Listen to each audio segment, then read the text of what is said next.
Nós estamos aqui para nos relembrarmos da morte do Senhor Jesus. Foi numa sexta-feira e nós olhamos para trás e refletimos, como também já tivemos a oportunidade para refletir dentro daquilo que nós ouvimos e também pelo cântico da nossa irmã, mas vamos acrescentar alguma coisa para que este assunto da morte do Senhor Jesus possa ficar bem vincado na nossa mente e na nossa alma nesta época tão especial.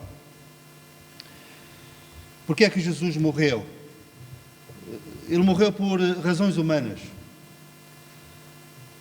Não sei se tem conhecimento disto, mas a sinagoga naquele tempo era o centro religioso, político e social daquela sociedade. Tudo convergia ali. E nada importante se decidia se não fosse naquele lugar. E os líderes religiosos naquele tempo, nomeadamente os fariseus e os principais dos sacerdotes, exerciam uma grande influência naquela sociedade judaica. Inclusivamente, eles tinham funções de médicos. Por exemplo, quando um leproso pensava que estava curado, ele tinha que ter o certificado, por assim dizer, dos líderes religiosos, para atestar que ele estava realmente curado e podia voltar à sua família e voltar à sua terra. Então, quando apareceu Jesus pregando, os interesses pessoais dos líderes religiosos foram postos em causa.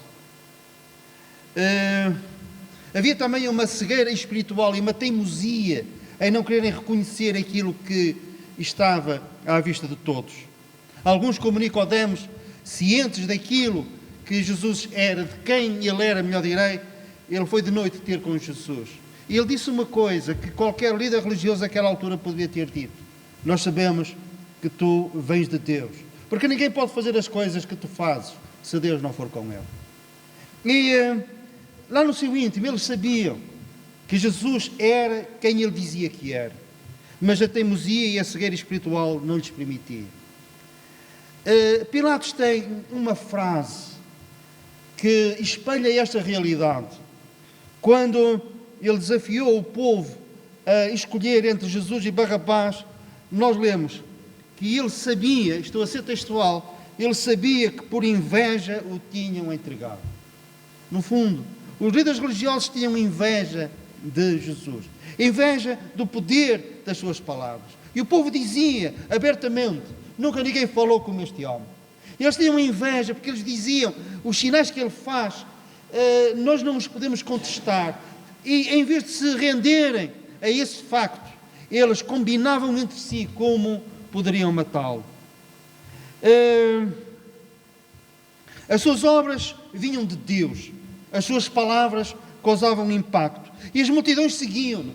Eu consigo imaginar alguns cultos naquela sinagoga praticamente despidos de gente.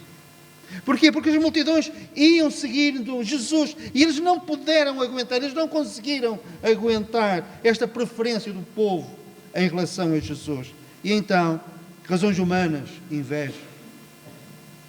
Mas também houve razões divinas. Por necessidade. Era necessário que Jesus desse a sua vida por nós. Era necessário. Nós vemos que Deus hoje está pronto para perdoar.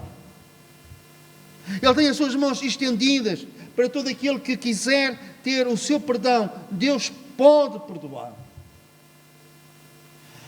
Porquê? Porque o maior obstáculo ao perdão de Deus, um obstáculo intransponível para nós humanos, foi transposto por Jesus. É que Deus, devido à sua justiça, Ele, apesar de amar o pecador, Ele tem que ser o justo juiz. E teria que condenar, por assim dizer. Deus tinha as mãos amarradas para perdoar. E agora tem as mãos libertas para perdoar. Porquê? Porque a sua justiça foi satisfeita em Cristo. Jesus, na cruz do Calvário, Ele não somente leva os nossos pecados, mas também a justa ira de Deus cai sobre Ele.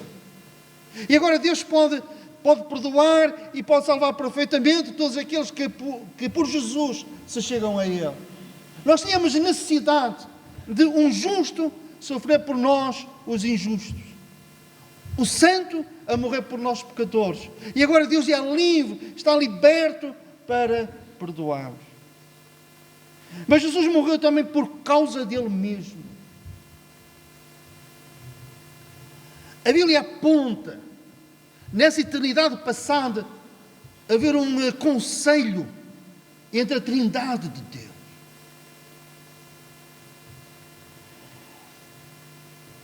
E o tema daquela conversa era como é que a humanidade poderia ser redimida, poderia ser salva, depois do pecado ter entrado no mundo. E há um plano. E o Pai apresenta esse plano. E o Espírito Santo, podemos imaginar ele a dizer, maravilhoso. Esse plano concretizando-se, eu convenço as pessoas do seu pecado, da tua justiça, do juízo, e as pessoas poderão ser salvas através da convicção que eu coloco nos seus corações. Era necessário executar o plano, e Jesus voluntariou-se para morrer na cruz do Calvário, e o plano de Deus ser posto em prática assim. Por isso é que quando Jesus vem, ele sabia para aquilo que ele vinha. Mesmo na noite em que ele foi traído, está no Getsemane, ele diz, Pai, se é possível, passa de mim este cálice. Mas ele acrescenta, mas eu para isto vim. Antes ele tinha dito, eu vim para dar a minha vida em resgate de muitos. Eu para isso vim.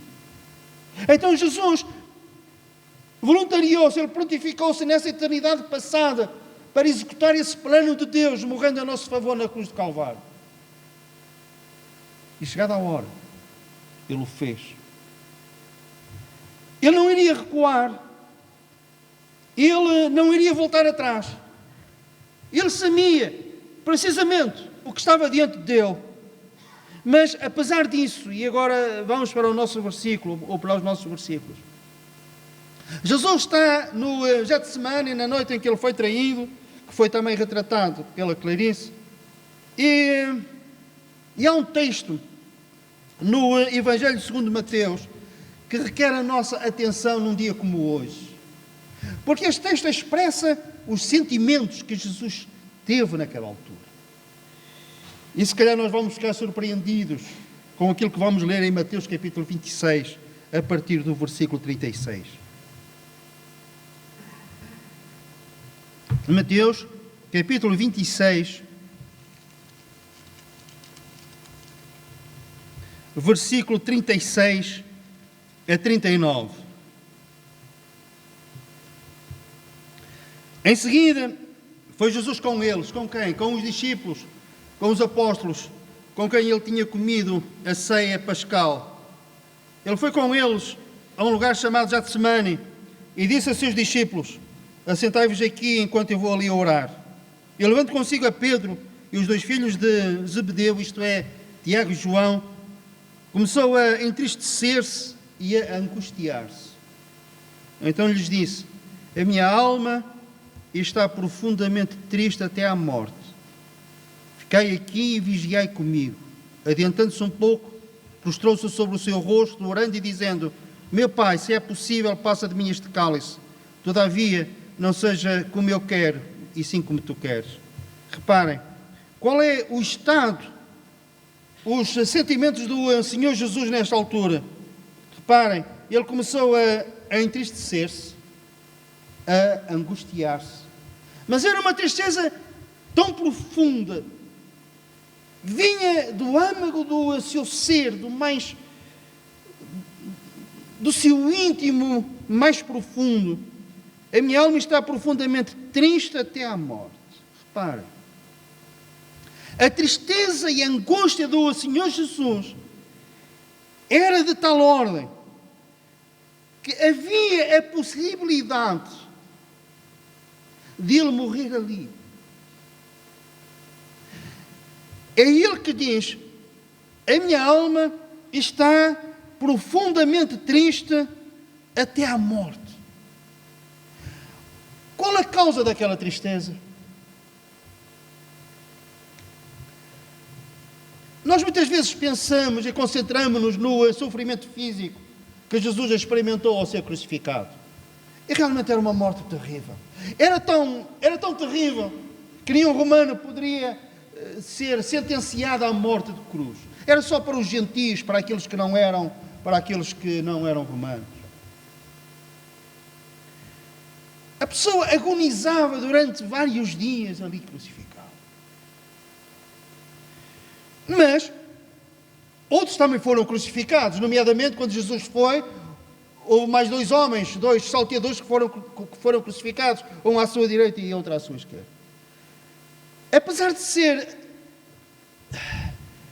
terrível o pensamento daquela espécie de morte, não é essa a principal causa de Jesus ter dito: a minha alma está profundamente triste até à morte. A possibilidade de ele morrer existia mesmo. Nós lemos um pouco mais à frente, num versículo que está em Hebreus, que eu passo a ler. Nós lemos assim, em Hebreus, lemos isto: e Jesus, nos dias da sua carne, tendo oferecido com forte clamor e lágrimas, orações e súplicas a quem o podia livrar da morte. Então Jesus no Getsemane, não somente ele ora para que o Pai passasse dele aquele cálice, mas também ele ora para que não morresse naquele lugar, para que a sua tristeza tão profunda, a angústia, o levasse à morte. E qual era a causa daquela tristeza, a causa daquela angústia? Reparem neste pensamento. Quando o anjo anunciou a Maria que Jesus iria nascer, referiu-se: o santo que de ti há de nascer, o santo. Os próprios demónios, eles diziam acerca do Senhor Jesus: ele é o santo de Deus. E Jesus, naquela noite, ele sabia que passadas poucas horas, todas as minhas e as nossas mentiras estariam sobre ele, como se ele tivesse mentido. Todo o adultério, homicídio, os roubos, fraudes, invejas, ciúmes, maus pensamentos, está tudo sobre Jesus.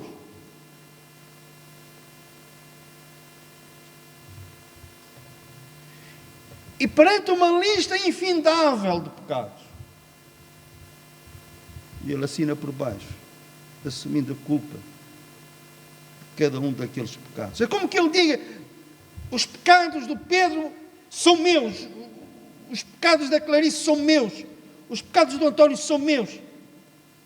Eu estou aqui, eu sou o santo, mas por outro lado, eu sou culpado de tudo. Nunca ninguém esteve tão sujo como Jesus na cruz de Calvário. O profeta Isaías dizia: ele levou sobre si as nossas iniquidades. Iniquidades é pecado, mas é o pecado que mais choca. É um pecado que traz maldade, que traz vergonha.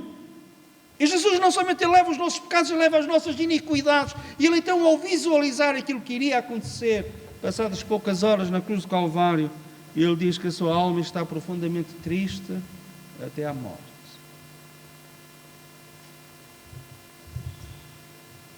A Bíblia chama isto a doutrina da imputação. Isto é, Jesus assume as nossas culpas, os nossos pecados, ele assume as nossas iniquidades. E ele é tratado pelo Pai como se tivesse cometido tudo isto.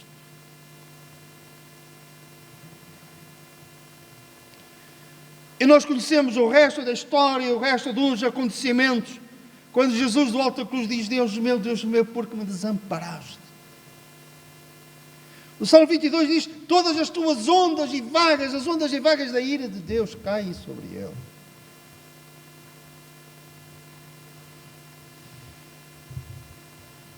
O sentimento era este, no Getsemane. Mas havia um outro sentimento, que não está aqui.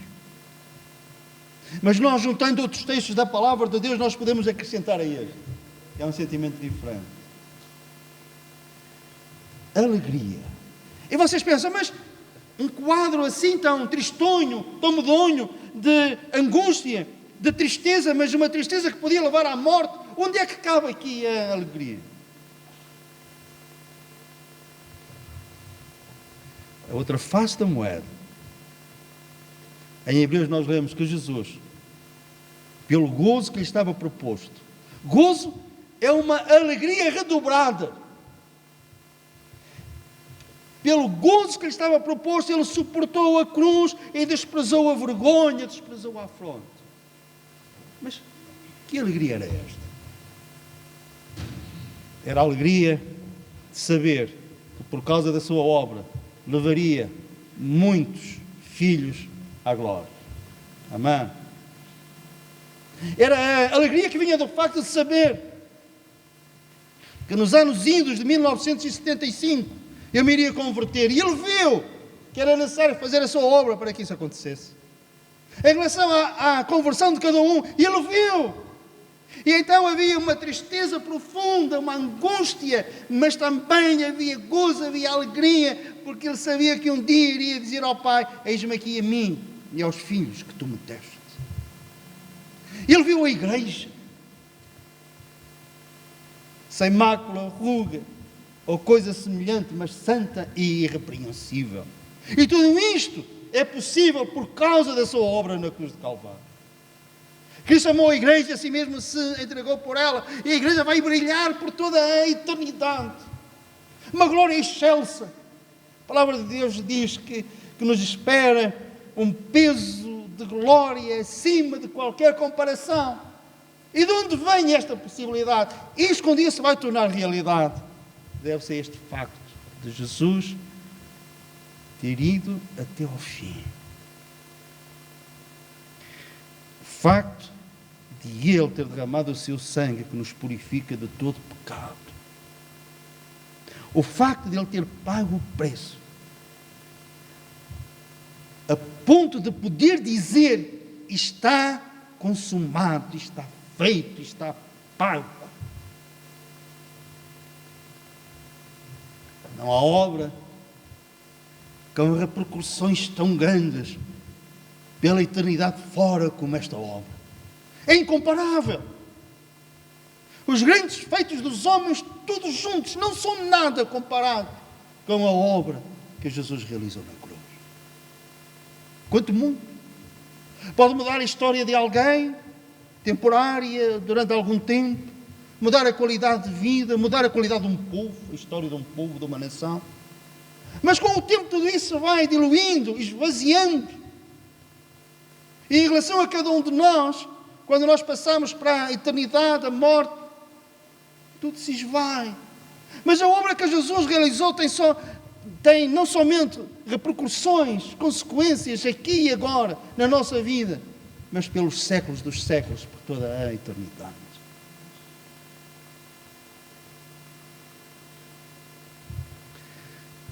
Há um outro apontamento, muito rapidamente. Jesus, em relação aos seus discípulos, ele escolhe 3 para ficarem mais perto dele.